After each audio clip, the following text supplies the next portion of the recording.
Hi నమస్తే అండి, welcome back to my channel. ఆర్థికంగా బాగుండాలంటే ఏం చేయాలి? బ్యాంకులో డబ్బులు వేసే ముందు ఏదైనా లక్ష్మీ మంత్రాన్ని జపించండి. మీరు ఏ రకమైన పొదుపు చేయాలన్నా భరణి నక్షత్రంలో చేయండి. నెమలి పింఛాన్ని తీసుకుని 21 రోజులు లక్ష్మీ మంత్రాన్ని చదివి పూజించి సింహద్వారంపై లేదా బీరువాలో పెట్టండి. ధనం రావడం జరుగుతుంది.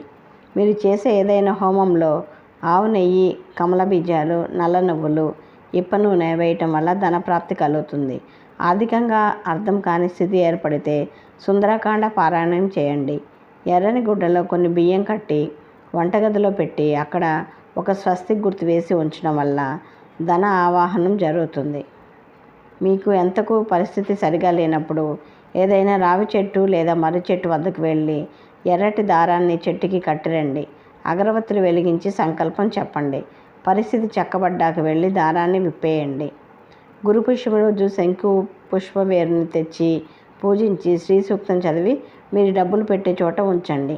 ఈ వీడియో మీకు నచ్చినట్లయితే ప్లీజ్ లైక్ చేయండి, సబ్స్క్రైబ్ చేసుకోండి.